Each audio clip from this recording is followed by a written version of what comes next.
a cada um: levanta-te direito sobre os teus pés. Paulo, Atos 14:10.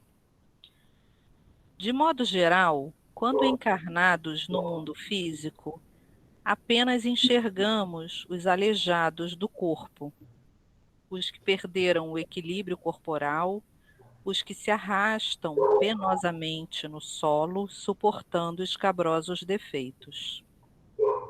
Não possuímos suficiente visão para identificar os doentes do espírito, os coxos do pensamento, os aniquilados de coração.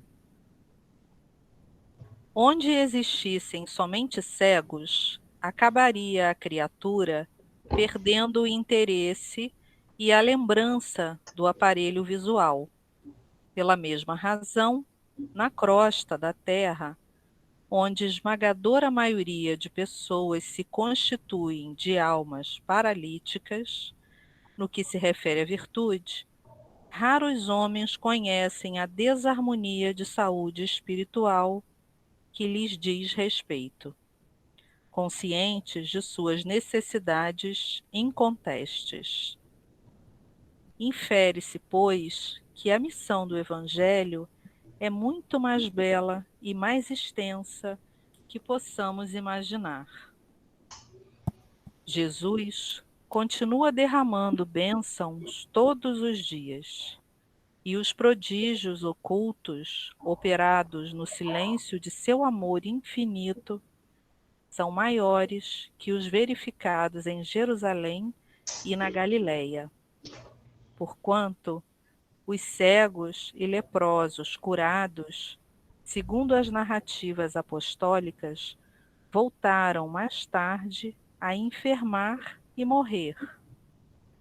A cura de nossos espíritos doentes e paralíticos é mais importante, porquanto se efetua com vistas à eternidade. É indispensável que não nos percamos em conclusões ilusórias. Agucemos os ouvidos, guardando a palavra do apóstolo aos gentios. Imprescindível é que nos levantemos individualmente sobre os próprios pés, pois há muita gente esperando as asas de anjo que não lhe pertencem. Essa passagem, essa mensagem me lembra a passagem do paralítico, né, que foi curado por Jesus e que logo depois, né, foi festejar com os amigos, né, bebendo, né, e confraternizando de uma forma mais mundana, digamos assim, né? Ele não conseguiu alcançar, né, o, o, a parte espiritual, né, do contato com Jesus, né? A reforma foi só física, né? Não foi moral, nem, nem foi aproveitada, né, dessa forma, né? E muitas vezes a gente fica esperando da espiritualidade, da misericórdia divina, o que a gente não tem ainda condições de envergar, né? Por exemplo, como ele diz aqui, as asas, né, de anjo, né? A gente não pode receber benefícios que a gente nem sabe como, nem tem capacidade para receber, né? Mas que a misericórdia divina, todos os dias, nos facilita bastante a vida, se nós prestarmos atenção, né? Na maioria das vezes a gente nem precisa pedir, né? Ela está constante no nosso dia a dia. Mas que a gente precisa fazer a nossa parte, né? Eu acho que é por aí. Tá ótimo, Sandra, muito obrigada. Tá bom, gente. Então agora vamos nos preparar para a prece e vamos pensar todos naquelas pessoas que gostaríamos de beneficiar. Eu sei que agora a lista é bem grande, né? Muita gente necessitada, muita gente doente, muita gente perdendo entes queridos. Então a gente envolve todas essas pessoas E queremos também aqui pensar muito no nosso amigo Marcelo Santiago, nosso querido Marcelo, que está com suspeita, ele vai fazer exame para ver se é Covid. Então, vamos pedir a Deus que não seja, que ele possa, que seja só essa gripe forte, né, que também está graçando por aí. Então, vamos pedir por ele, que ele possa se recuperar, e todos que estão passando por isso também, que todos sejam amparados. Então, vamos elevar os nossos pensamentos, vamos pensar juntos como se fôssemos um único coração, um único pensamento. Vamos até Jesus, nosso mestre querido, esse amigo de todos os tempos, de todas as horas, que nunca, nunca nos abandona, mesmo na hora em que parecemos perdidos, que parecemos esquecidos de todos, ele está conosco, amparando-nos, fortalecendo-nos. Muito obrigada, mestre amado, por todo esse amor com que o Senhor nos favorece sempre, em todos os momentos da vida. Nós estamos agora, mestre Jesus, passando por essa grande prova, que é uma prova de toda a terra, em todas as partes, em todos os lugares. Há famílias sofrendo, perdendo entes queridos, há pessoas que estão se desesperando, muitas chegando ao ponto do suicídio. Nós pedimos por todas essas criaturas, Senhor. Rogamos o seu amparo constante, e que nós, que aqui estamos em prece, nesse trabalho espírita, possamos contribuir com pensamentos positivos, possamos estar lembrando em nossas preces de todos os nossos irmãos da Terra. Obrigada, Jesus amado. Que a sua paz alcance todos os corações, que todos nesse momento, Senhor Jesus, possam senti-lo junto de si. Muito obrigada. Nós rogamos também, Jesus querido, o seu amparo e a sua inspiração para o Roberto, esse querido amigo que vai trazer o estudo da noite de hoje. Obrigada, Senhor, graças a Deus. Tá bom, gente. Então, nós vamos passar a palavra para o Roberto. Tá, Roberto? Tá. Posso começar? Pode começar. Então tá, o som tá bom, né? Tá ótimo. Então tá bom. Bom, hoje, boa noite a todos. Hoje eu vou falar sobre o capítulo 1 do Evangelho segundo o Espiritismo, Não vim destruir a lei. O subtítulo são as 3 revelações. Tá? As 3 revelações são as recebidas por Moisés, o Cristo e o Espiritismo. Só que aqui hoje eu só vou tratar das 2 primeiras, que é o item 1, do item 1 ao item 4 desse capítulo. Tá? A primeira revelação são os 10 mandamentos recebidos por Moisés. Aí eu resolvi ir na Bíblia para ver como é que Moisés recebeu esses 10 mandamentos, como é que estava a situação do povo. Então eu fui lá no Êxodo, no capítulo 19, e aí eu retirei os seguintes fatos, né? No versículo 1, diz assim: no primeiro dia do 3º mês após a saída do Egito, os filhos de Israel chegaram ao deserto do Sinai. Bom, o que a gente pode tirar dessa frase? Que eles viajaram durante 60 dias, 2 meses. Que já no primeiro dia do 3º mês eles chegaram lá no deserto do Sinai. Então a fuga deles durou até o deserto 2 meses. Tá? Moisés, então, eu vou continuar narrando o que aconteceu, né? Moisés, então, nesse dia, ele sobe para conversar com Deus no Monte Sinai. Tá? E Deus lhe diz que em 3 dias descerá sobre o Monte Sinai. Menciona também que o povo, Deus menciona para Moisés, o povo não poderá subir o monte e que deverá ficar afastado da base do monte. Vou fazer agora aqui uma ressalva, uma observação, tá? Que eu tirei do Livro dos Espíritos, na questão 244. Os espíritos veem a Deus?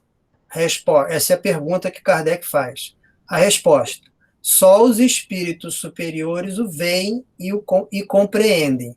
Os inferiores o sentem e adivinham. Logo, então, se Deus vai descer sobre o Monte Sinai, não pode ser ele próprio, primeiro que Deus é imaterial. Ele teria que se materializar para aparecer para Moisés e para os demais. Considerando que só os espíritos superiores têm a capacidade de ver Deus, a gente teria colocando Moisés e os demais membros do povo hebreu como espíritos superiores, e eles não eram. Tá? Isso não faz o menor sentido. Então, quem é que estava ali na figura de Deus? Imagino que seja um espírito evoluído, tá? Um espírito capaz de instruir Moisés naquilo que Jesus gostaria que lhe fosse transmitido como primeira revelação. Jesus é o governador do planeta. Tudo se passa sobre a sua égide. Então, se a primeira revelação programada veio para receber através de Moisés, somente um espírito mandatário de Jesus, amando de Jesus, para passar essa revelação para Moisés. Então, eu vou continuar falando Deus, mas subentende-se que não é Deus, é um espírito superior, amando de Jesus. Tá? Eu vou falar Deus porque assim está na Bíblia. A Bíblia consta a palavra Deus, então eu vou usar o mesmo termo. Tá? Então, aí continuando, no livro Êxodo, o que aconteceu? No versículo 16. Na manhã do terceiro dia, houve trovões e relâmpagos, e uma espessa nuvem cobriu o monte, e o som da trombeta retiniu com fragor. Fragor é um estrondo muito forte, é um ruído forte. A multidão que se encontrava no acampamento tremia. Assim está no Êxodo. Tá? Então, o que aconteceu? Uma forte neblina cobriu o cume do monte, de lá vinha um barulho muito forte, e com isso as pessoas, né, o povo hebreu ficou com medo. Tá? Era então Deus, segundo a Bíblia, descendo ao cume. Deus, então chama Moisés. Moisés então vai até Deus, e lá chegando, Deus pede a Moisés para descer novamente e avisar ao povo e os sacerdotes para não subirem e não passarem dos limites impostos. Os limites impostos é a base do monte, tá? Pois se assim o fizessem, eles iriam morrer. Assim falou Deus para Moisés. E pediu também para que Moisés voltasse ao seu encontro no morro e trouxesse a Araão consigo. Arão é o irmão mais velho de Moisés. Tá? Então, Deus pediu que Moisés trouxesse seu irmão junto. Aí Deus, então, vai pronunciar depois as palavras, né, tão conhecidas como os 10 mandamentos. Quais são elas? Mandamento primeiro: eu sou o Senhor vosso Deus, que vos tirei do Egito, da casa da servidão. Não tereis diante de mim outros deuses estrangeiros. Não fareis imagem esculpida, nem figura alguma do que está em cima do céu, nem embaixo da terra, nem do que quer que esteja nas águas sobre a terra. Não os adorareis e não lhes prestareis culto soberano.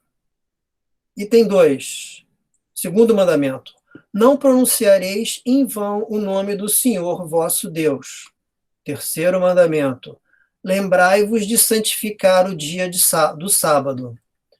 Quarto: honrai a vosso pai e a vossa mãe, a fim de viverdes longo tempo na terra que o Senhor vosso Deus vos dará.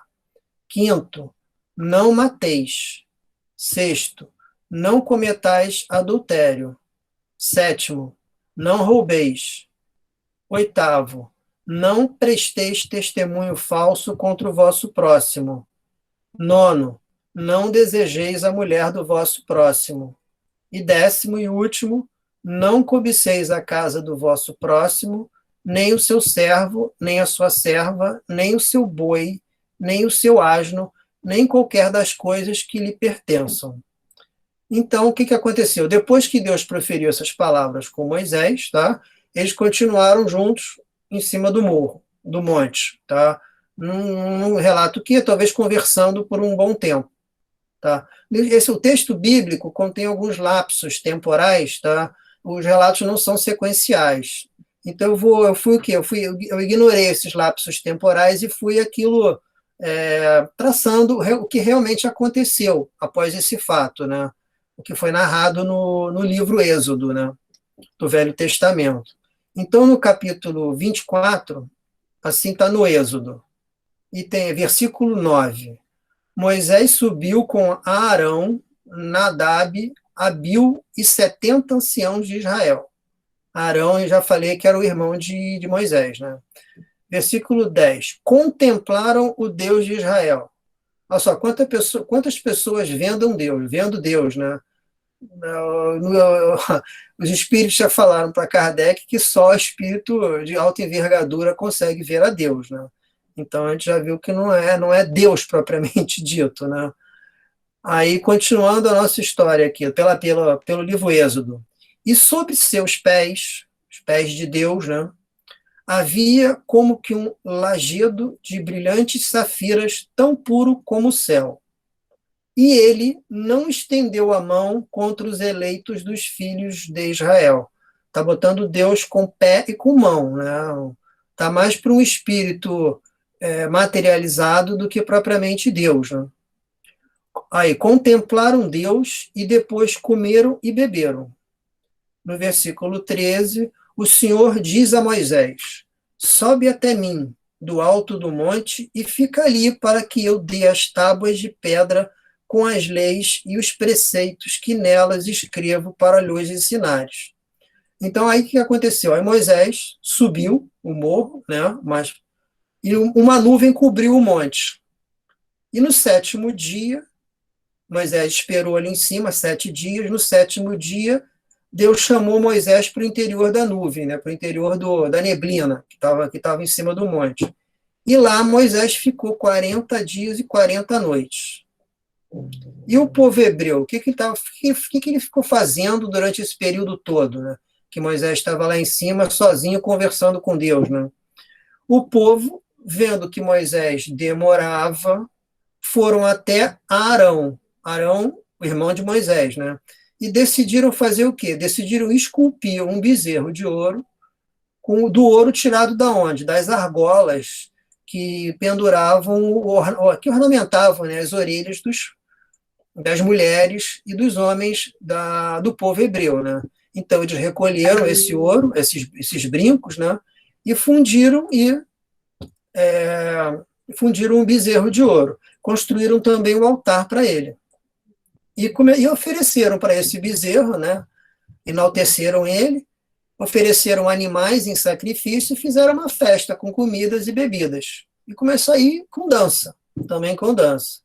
Então, aí Moisés é advertido por Deus do que estava acontecendo no acampamento e desce Moisés com as 2 tábuas, segurando as 2 tábuas de pedra, tá? Aí no Êxodo, item 19, diz assim, versículo 19 está assim: ao chegar junto do acampamento, viu o bezerro e as danças, acendeu-se de sua cólera, atirou com as tábuas e partiu-as ao pé do monte. Então Moisés, depois de descer do monte, viu o que estava acontecendo, ficou irado, tá? Nunca vi Jesus irado, mas Moisés ficou irado, tá? Não dava para dizer que Moisés era um espírito de alta envergadura, e um espírito de alta envergadura não fica irado, com cólera. Mas Moisés ficou e atirou as pedras no chão. Já eram as pedras, quebrou tudo, tá? As 2 pedras. Em quantos pedaços partiu, eu não sei, mas que deve ter destruído bastante, né?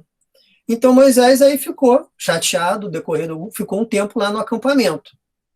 Aí no capítulo 33, também do Êxodo, está assim: aí o Senhor Deus, né, diz a Moisés: vai, parte daqui com o povo que fizeste sair do Egito, ide para a terra que prometi a Abraão, a Isaque e Jacó. Isaque é o filho de Abraão, Jacó é o filho de Isaque. Tá? Jacó, então, é o neto de Abraão, né? Que deu origem aos hebreus, né?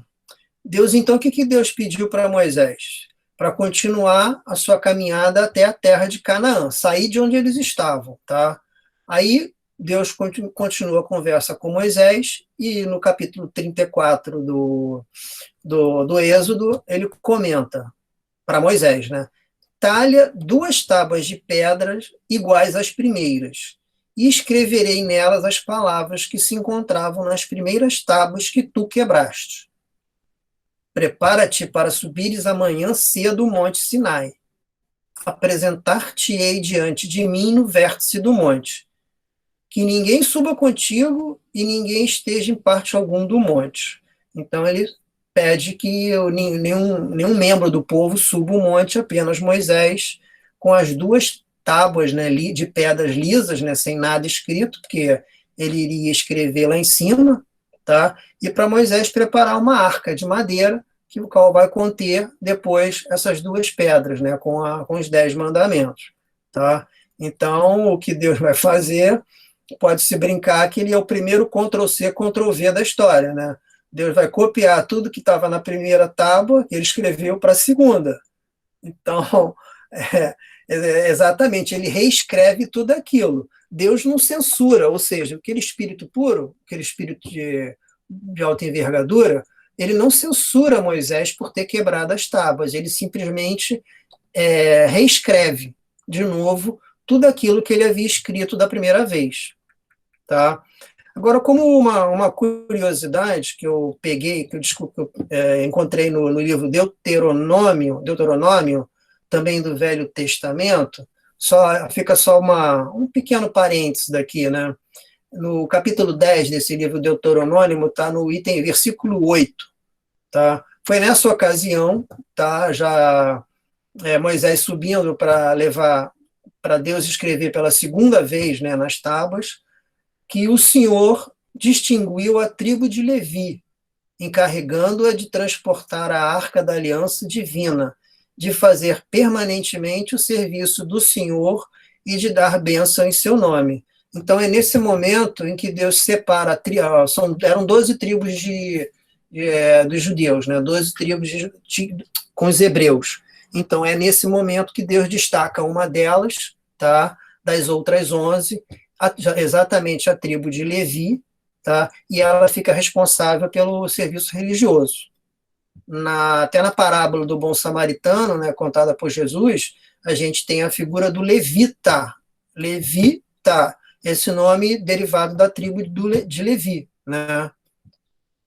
Bom, aí eu retirei uma passagem do Evangelho, eu não me lembro se é do item, acho que é do item 2 do Evangelho, que diz assim: é de todos os tempos e de todos os países essa lei. Essa lei é os 10 mandamentos. E tem por isso mesmo caráter divino. Todas as outras são leis que Moisés decretou, obrigado que se via a conter pelo temor um povo de seu natural turbulento e indisciplinado, no qual tinha ele de combater arraigado abusos e preconceitos adquiridos durante a escravidão do Egito. Aí continua no Evangelho: para imprimir autoridade às suas leis, houve-lhes de lhes atribuir origem divina, conforme o fizeram todos os legisladores dos povos primitivos. A autoridade do homem precisava apoiar-se na autoridade de Deus, mas só a ideia de um Deus terrível podia impressionar as criaturas ignorantes, em as quais ainda pouco desenvolvido se encontravam o senso moral e o sentido de uma justiça reta.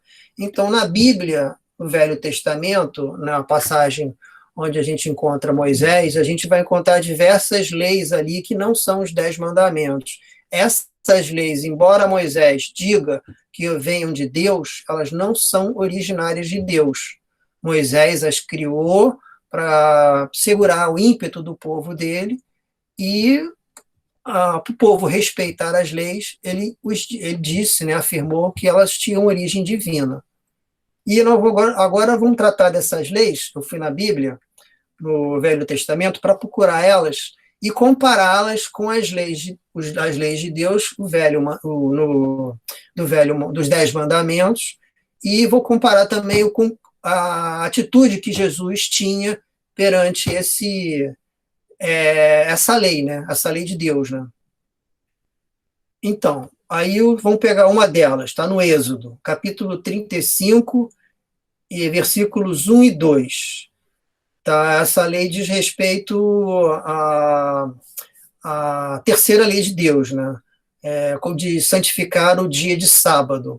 Então, Moisés colocou assim: o Senhor ordenou que se faça o seguinte: trabalharei 6 dias, mas o 7º será santo para vós, dia de repouso total consagrado ao Senhor. Quem fizer qualquer trabalho nesse dia será condenado à morte. Está no Êxodo, capítulo 35. Tá? Então, o 7º dia que Moisés está colocando aqui é o sábado. Tá? Então, Moisés está respeitando o terceiro mandamento, só que ele está indo contra o mandamento número 8, né? O 5º mandamento, que está colocando a morte como uma penalidade. Tá? Não isso é incongruente, não é lógico fazer isso. Para respeitar um mandamento e desrespeito o outro, não faz o menor sentido. Mas o povo não questionou, então passou. Então o povo respeitava. Tá?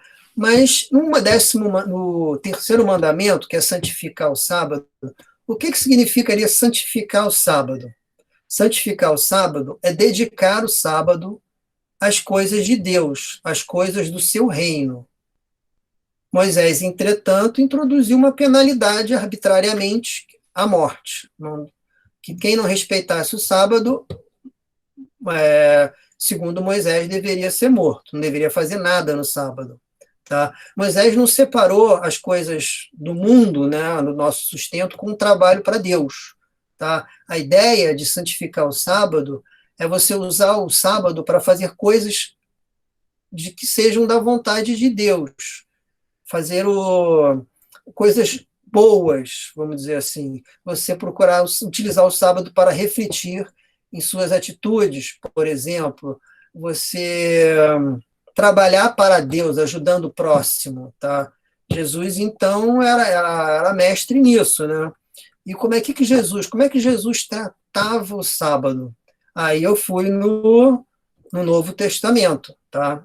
Aí eu peguei em Marcos, capítulo 2. Vamos ver como é que Jesus pensava. O que ele pensava do sábado?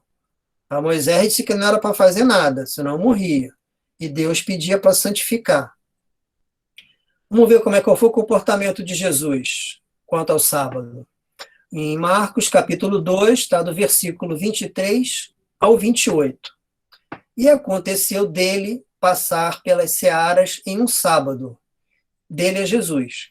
E os seus discípulos começaram a abrir caminho, arrancando as espigas. E os fariseus diziam-lhe: vê, por que fazem aos sábados o que não é lícito? Disse-lhes, Jesus disse: nunca leste o que fez Davi quando teve necessidade e teve fome?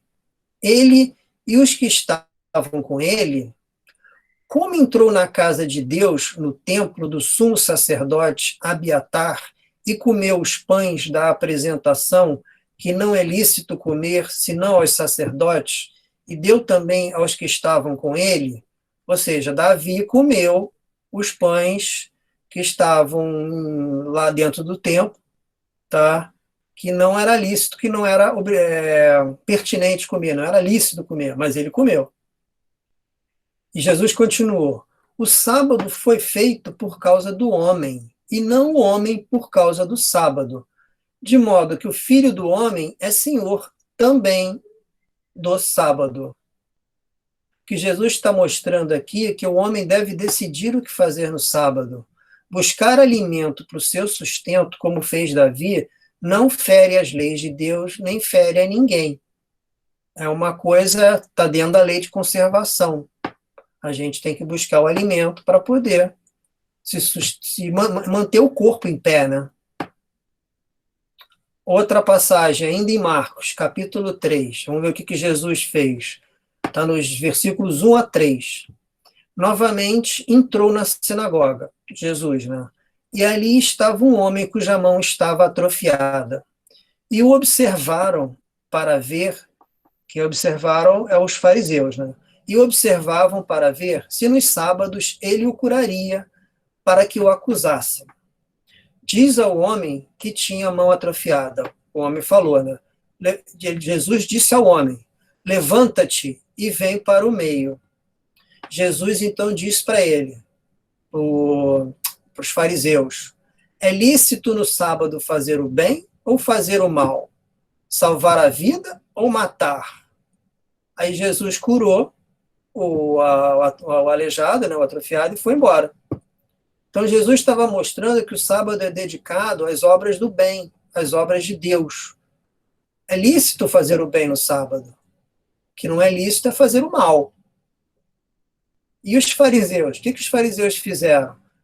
Os fariseus formaram um pequeno conselho junto com outras pessoas a fim de conspirar para botar a lei de Moisés, né, que é quem trabalha no sábado deve morrer, né, para tentar aplicar a lei de Moisés em cima de Jesus. Né?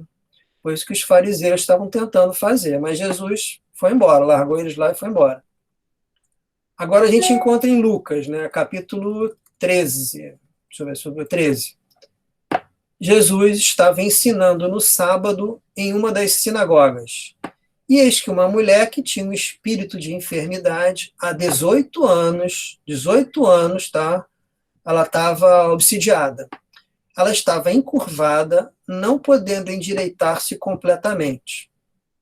Ao vê-la, Jesus chamou-a e disse: mulher, estás livre da tua enfermidade. E lhe impôs as mãos. Imediatamente, ela se endireitou e glorificava a Deus.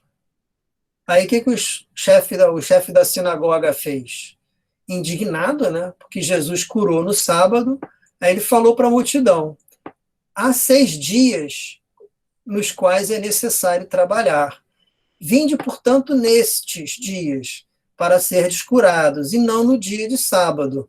Ou seja, que estava reclamando que se você quer ser curado, vem de domingo a sexta, mas no sábado não. No sábado não é possível ser curado. Aí Jesus, né? Quer dizer que Jesus falou, ao dizer essas coisas, peraí, agora me perdi. Respondeu-lhe então Jesus: hipócritas, cada um de vós no sábado não solta do estábulo seu boi ou seu jumento, levando-o para beber água? Esta, sendo filha de Abraão, a moça, né, a quem Satanás amarrou durante 18 anos, Satanás é o espírito obsessor, ele chamou do Satanás o espírito que estava obsidiando a moça por 18 anos. Aí ele continuou: não devia ser solta desta amarra no dia de sábado? Ao dizer essas coisas, todos os seus opositores ficaram envergonhados, mas toda a multidão se alegrava com todas as coisas gloriosas feitas por ele. Tá? Jesus, então, compara o ato de soltar os animais, né, para beber, né, que os hebreus faziam, para o ato de soltar a mulher essa mulher, né, do seu obsessor, né, que por 18 anos estava importunando ela. Em ambos os momentos, tanto no ato de você dar de beber para o animal, quanto o ato de você libertar a moça de um obsessor, você está praticando um ato de bondade, um ato que é agradável a Deus. Então, esse ato é pertinente fazer no sábado. Tá? Você está santificando o sábado para Deus. É isso que Jesus quis mostrar em suas atitudes, tá? Durante sua estadia conosco. Né? Então, mas não só, tá? Não importa só o sábado para fazer as coisas de Deus. A gente tem que buscar fazer as coisas de Deus todos os dias. Tá? É a prática para fazer sempre. Agora, a gente está vendo aqui, pelas leis de Moisés, que eu apurei no Velho Testamento, que Moisés constantemente se utiliza da pena de morte para controlar seu povo, dizendo que Deus assim o impõe. Né?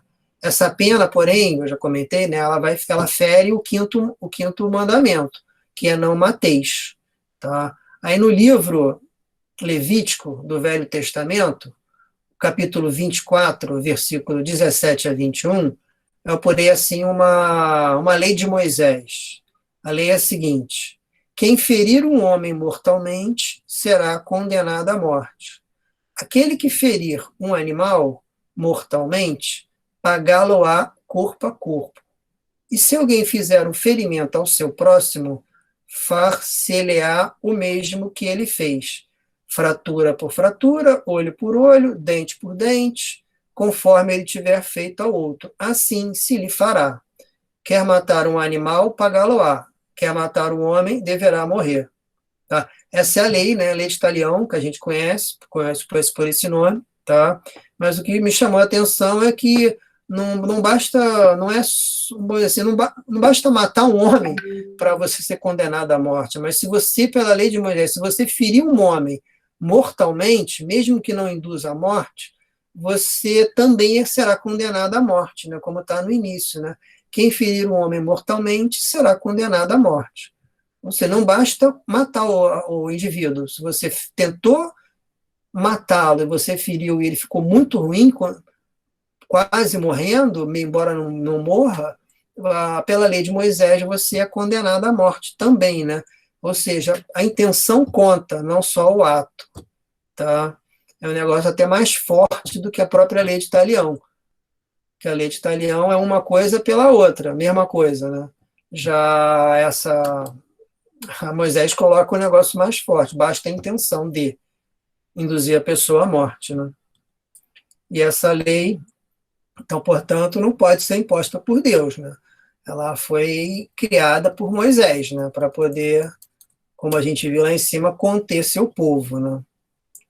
No Velho Testamento, tem um livro chamado Deuteronômio. Eu peguei muita coisa desse livro, né? Desse Velho Testamento, desse livro do Deuteronômio.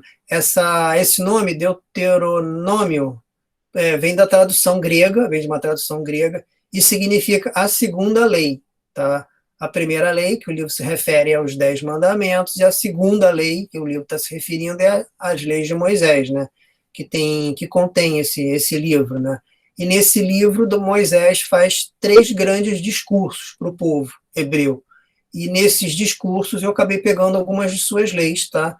Que eu vou trazer para vocês aqui, para a gente comentar, comparar com os 10 mandamentos. Então, no capítulo 12, tem assim: destruirei todos os... Capítulo 12, versículos 2 e 3.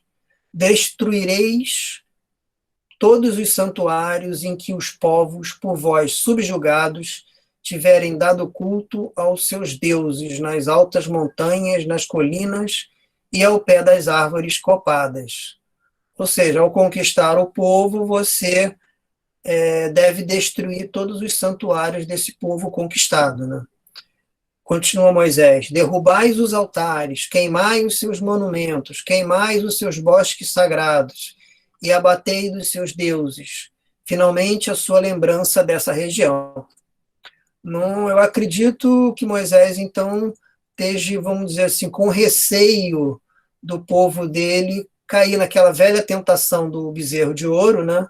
E daí, então, ele ordena a destruição de tudo que é relacionado ao povo pagão, que é conquistado, que se o povo de Israel, né, que os hebreus iriam conquistar para recuperar sua terra prometida. Então, com esse receio de Moisés, ele pede para destruir tudo que tem, tudo que é relacionado à adoração nos povos conquistados. Tudo isso para respeitar o primeiro, né, o primeiro mandamento. O primeiro mandamento. Ainda no Deuteronômio, capítulo 13, versículos 2 a 6. Aí Moisés coloca: se no meio de ti se levantar um profeta ou um visionário, oferecendo-te como penhor um sinal ou um prodígio, e suceder o que ele anunciar, e te disser, sigamos os deuses estrangeiros que não conheces e adoremo-los, não ouvirás as palavras desse profeta ou desse visionário, porque o Senhor vosso Deus vos experimenta para verificar se realmente o amais com todo o vosso coração e com toda a vossa alma. Então Moisés está colocando que se vier algum profeta, disser para adorar o Deus estrangeiro, é uma tentação. É Deus tentando a pessoa, o hebreu, e ele deve resistir a isso, né? Aí continua Moisés, é o Senhor, o vosso Deus, que deves amar, que deveis temer. O Deus do terror, né, que ele está colocando agora Moisés, né? E seguir. Cumprireis os seus preceitos e não obedecereis senão a sua voz. Só a ele prestareis culto e só a ele vos servireis. Esse profeta, esse visionário será condenado à morte, né? Moisés adora essa parte, né? Porque pregou a revolta contra o vosso Senhor, o vosso Deus, que vos tirou da terra do Egito. Então, a fim de fazer respeitar o primeiro mandamento, que é para não adorar nem prestar culto aos deuses estrangeiros e imagens, né, esculpidas, né, só para adorar ao Deus de Israel, Moisés, então, impõe a pena de morte, né, esse visionário, desrespeitando novamente o quinto mandamento, né? Moisés busca impor, né, a obediência ao seu povo, então ele cria essa ideia de Deus, né, um Deus terrível, tá? Mas algumas, não só leis, essas leis de Moisés, são leis, vamos dizer assim, terríveis, né? Algumas delas Moisés coloca um quê de bondade nela, né, nessas leis. Vou passar algumas para vocês aqui. Por exemplo, no capítulo 15, nesse Deuteronômio, que é chamado Ano da Remissão. Remissão é perdão, né? No versículos de 1 a 3. De 7 em 7 anos cumprirá a lei da remissão, a lei de perdão, né? Eis a explicação desta remissão. Nenhum credor poderá exigir o empréstimo que tiver feito ao seu próximo. Não exercerá contra o seu próximo e contra o seu irmão violência alguma quando for anunciada a remissão do Senhor. Contra o estrangeiro poderás usar de constrangimento, mas quanto às dívidas de teu irmão, farás remissão. Tá? Uma outra lei também em cima disso é a lei dos escravos, também está no Deuteronômio, nesse mesmo capítulo, no versículos 12 a 15. Moisés diz assim, se um dos teus irmãos hebreus, homem ou mulher, te forem vendidos, servir-te-ão 6 anos, e no 7º ano terás de o deixar sair de tua casa, restituindo-lhes a liberdade. Interessante essa lei, né? E quando libertares do teu serviço esse escravo, não o despedirás com as mãos vazias, mas dar-lhe-ás de presente do seu gado miúdo, do teu celeiro e do teu lagar. O que é lagar? Lagar é um tonel de madeira ou pedra onde eles pisavam as uvas, né? Então, parte da produção ele daria, né, para esse ex-servo, né? E, no final, o Moisés coloca para o povo, recorda-te que fostes escravo no país do Egito. Então, o que eu achei interessante nessas duas leis de Moisés é que a gente viu, né, no 3º mandamento que Deus pede para santificar o sábado, e o sábado é o 7º dia da semana. A ideia de santificar esse 7º dia é, segundo eu já comentei aqui, né, voltarmos a decidir as coisas de Deus. Só que aí nesses 2 trechos, né, que Moisés colocou, ele se utiliza novamente desse número, né, número 7º, né? No 7º, na primeira lei, no 7º ano, ele faz com que os hebreus perdoem as dívidas de outro hebreu, né? Que por acaso tenha contraído com um determinado por 6 anos, né? E no 7º ano cabe ao hebreu restituir a liberdade ao servo hebreu que trabalhou por ele durante 6 anos. tá? Eu achei interessante esse número sétimo, sete que ele usa, né? Então, de uma forma, vamos dizer assim, imposta, tá, pela lei, os judeus estão reverenciando Deus, né, no sétimo ano, seja libertando escravos, seja perdoando uma dívida. Tá? Aí daí, se ele tem essa atitude de uma boa vontade, ele tem méritos perante Deus. Mas se essa atitude for tomada apenas por uma obrigação, porque está na lei, tá? Ele não possui méritos, né? Seus méritos são atenuados. Ele deixa de ter a santificação, vamos dizer assim, do sétimo ano, por perdoar uma dívida e por libertar um servo. E Jesus, né? Qual é o maior mandamento que Jesus veio colocar para a gente? Amar a Deus sobre todas as coisas e o próximo como a si mesmo, né? Então, Jesus constantemente fala dessa importante... Jesus, então, além de falar do amor, ele fala constantemente da importância do perdão, tá? Pedro pergunta a Jesus se um irmão pecar contra ele, se ele deve perdoar 7 vezes, novamente o 7. Jesus fala 7 não, mas 70 vezes 7, tá? Então, nesse aspecto, a lei de Moisés vai de encontro à lei de Deus e à lei de Jesus, tá? Porque ele impõe às vezes, de uma forma imposta, tá? O perdão, tá? Da dívida que contrariada, né? Pelo hebreu, né? Pelo servo, né? Por ter libertado o seu servo no sétimo ano. Então, eu achei interessante essa questão do perdão que Moisés colocou. E como é que Moisés, então, legislou sobre o sexto mandamento de Deus, né? Que é não cometereis adultério?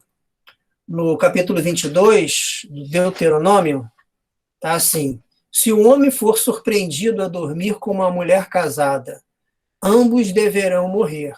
O homem que teve relações com a mulher e também a mulher. Assim farás desaparecer esse mal de Israel. Então, a pena para quem infringisse esse mandamento é a morte para ambos, né? E Jesus, o que Jesus veio trazer para a gente sobre essa passagem, né, do adultério? A gente já conhece essa passagem, né? Está em João, né, capítulo 8. Enquanto Jesus ensinava no templo, os fariseus conduziram até ele uma mulher, tá, que foi apanhada em adultério. Tá? E afirmaram para Jesus que, pela lei de Moisés, ela deve ser apedrejada, conforme eu acabei de ler. Né? E perguntaram a Jesus o que ele teria a dizer sobre isso. Aí Jesus, depois de refletir um pouco, escrevendo na areia, ele chega para o povo, né, e fala: quem de vós estiver sem pecado, atire sobre a moça, né, a primeira pedra. Ninguém ficou, né? Todos foram embora, não a começar pelos mais velhos. Aí Jesus então pergunta à mulher, né? Onde estão todos? Ninguém te condenou? Ninguém te condenou? E depois afirma para ela: nem eu te condeno. Vai e a partir de agora não peques mais. Jesus então não afirma que ela não errou, mas não impõe a sua morte como castigo, né? Por quê? Porque Jesus é puro amor, não ia fazer isso. E segundo, tá? Porque ele sabe que a morte não existe. A morte não ia resolver nada. Ela ia passar de um mundo para o outro, tá? Daqui para o mundo espiritual. Tá? O que ele pediu para ela? Ele pediu apenas para ela não errar mais, para ela seguir uma vida reta, sem pecar. A gente tem que notar que ele não pede para ela não cometer mais adultério. Ele pede para ela para não errar, de uma forma genérica, uma forma ampla, para ela procurar seguir uma vida reta, não só quanto ao adultério, mas quanto a outras atitudes que ela tem na vida, que ela vem a ter na vida, né? O pedido é muito mais amplo de Jesus, tá? E um outro fator interessante que a gente pode ver nessa passagem é que Jesus impôs ao povo, por um certo momento, curto, mas foi um momento de reflexão de cada um deles, né? Sobre a vida de cada um. Eles vão, então, em busca de dos fatos que eles fizeram, né? E ficam estarrecidos pelos pecados cometidos e vão embora, né? Nesse momento foi um momento que Jesus impôs a população, né? Ao povo hebreu, né? Momento de reflexão sobre aquilo que que cada um deles anda fazendo, tá? Andava fazendo naquela época. E o sétimo mandamento? Vamos lá, agora vamos para o sétimo mandamento. Não roubeis, que é o sétimo mandamento de Deus. Esse assunto eu encontrei no Êxodo, no livro Êxodo, capítulo 22, versículos de 1 a 4. Se alguém roubar um boi... Peraí.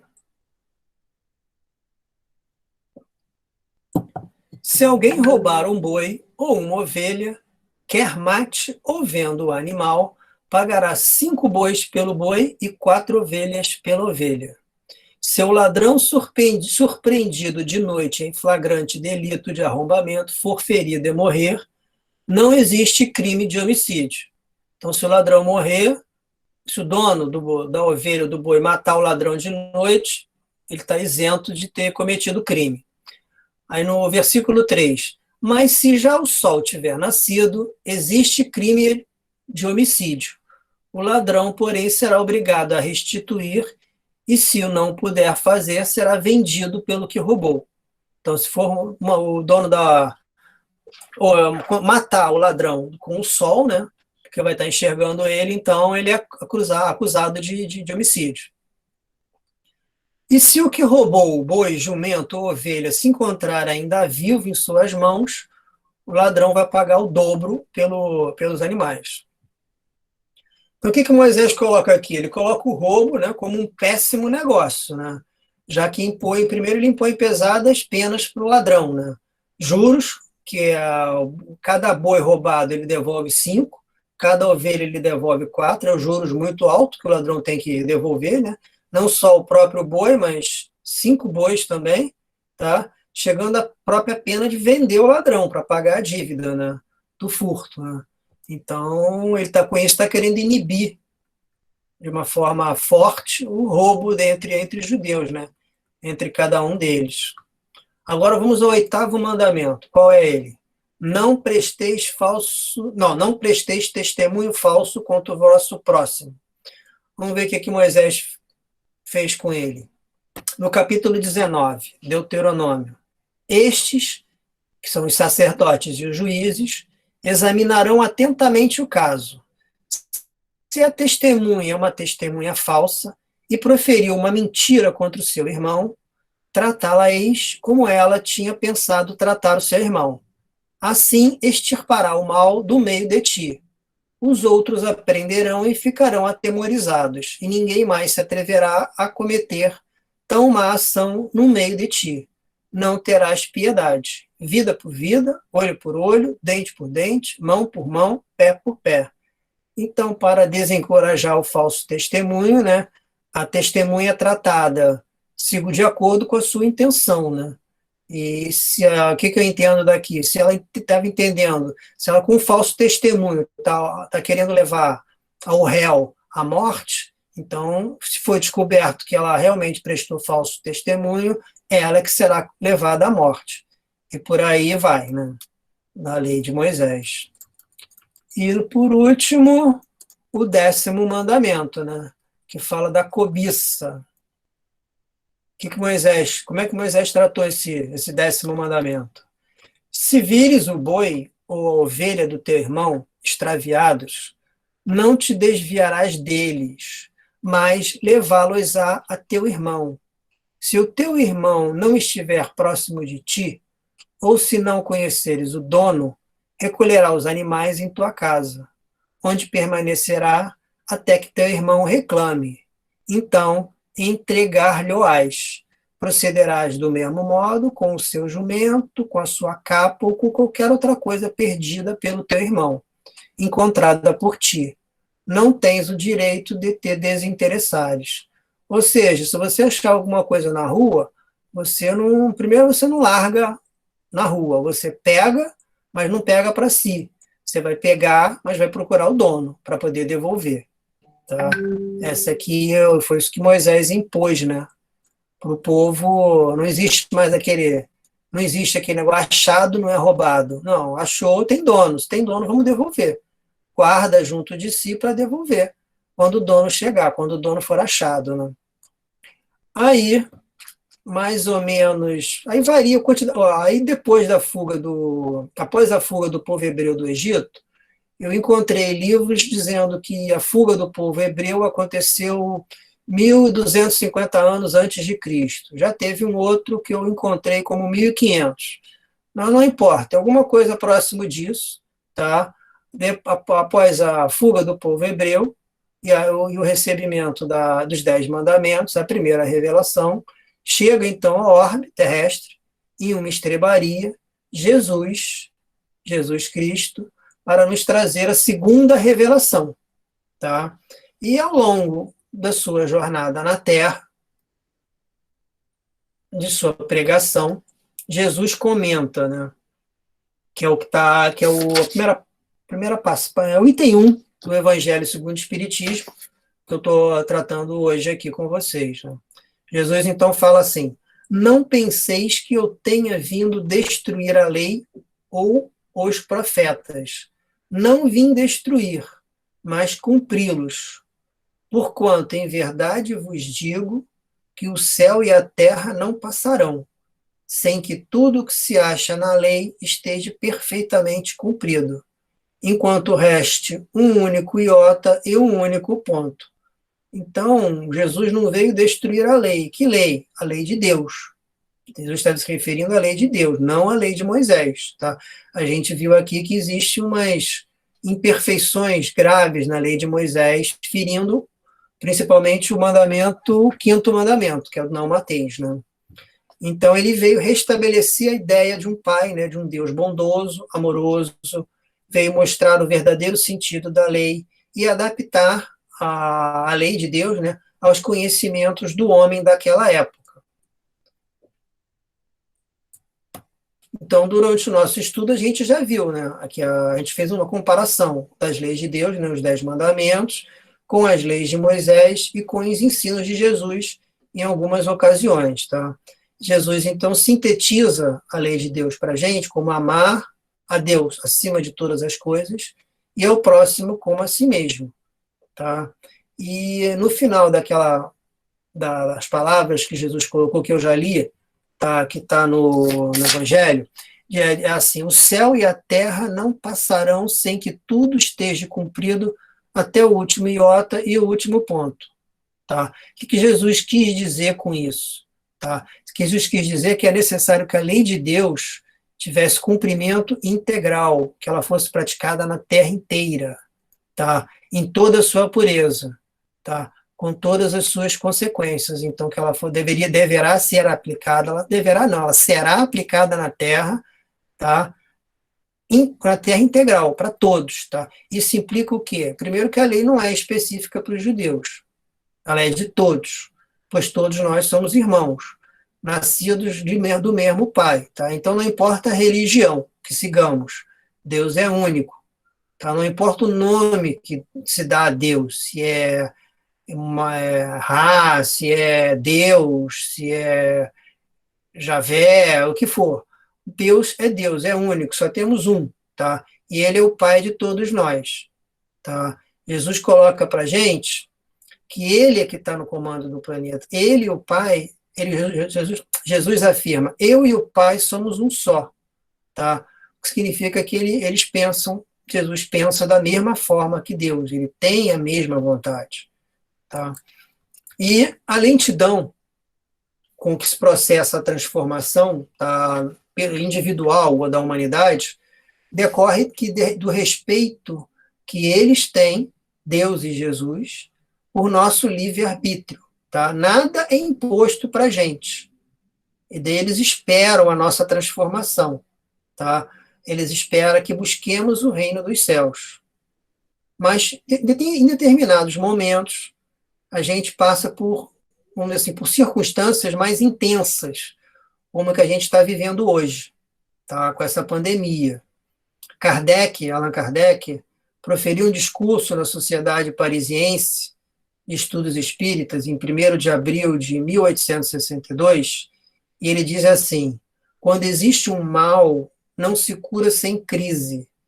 Assim é do pequeno ao grande, no indivíduo como nas sociedades como nos povos como será na humanidade. O que a gente está vendo é uma crise humanitária, né? Um mal grande para ser extirpado da Terra, tá? Assim como Deus o deseja e Jesus também. Só que nem todos os indivíduos encarnados ou desencarnados, os espíritos que acompanham aqui na Terra, vão conseguir acompanhar esse ritmo da mudança, tá? Estes serão convidados a se retirarem do planeta, tá? Do planeta Terra, e seguirão o seu caminho, conforme eles escolheram, conforme o livre-arbítrio de cada um. Deus não interfere no livre-arbítrio, tá? Essas pessoas vão ser encaminhadas para um outro planeta adequado ao seu grau de adiantamento. Tá? E nada é imposto de uma forma violenta por Deus ou Jesus. Eles respeitam o livre-arbítrio de cada um de nós. Tá? Respeitam o momento que a gente vai, vamos dizer assim, dar o clique e passar a respeitar as leis de Deus. Tá? Nem todos são assim. Então, o papel de Jesus não foi de um simples moralista, como está no Evangelho, tendo por sua exclusiva autoridade a sua palavra. Ele, além de pregar, dava cumprimento do que falava. Tá? Ele pregava e fazia. Então, sua autoridade vinha dele, por fazer aquilo que ele faz, por fazer aquilo que ele prega. Tá? E ele veio, então, ensinar os homens. No Evangelho está, resumidamente, nesse capítulo, que ele veio ensinar 3 coisas. Que a verdadeira vida não é a que transcorre na terra, e sim a que é vivida no reino dos céus. Segundo, ele veio ensinar o caminho que conduz a esse reino, que conduz o homem, né, nós, a esse reino. Ele veio nos mostrar como chegar lá. Por que ele está apto a mostrar como chegar lá? Porque ele já chegou lá. Ele sabe o caminho que a gente deve percorrer. Nada melhor de que uma pessoa, um espírito que já conhece o caminho para ensinar aquele que não conhece o caminho. E, em terceiro, ele vem ensinar os meios dos homens se reconciliarem com Deus. Ele, porém, não conseguiu dizer tudo, né?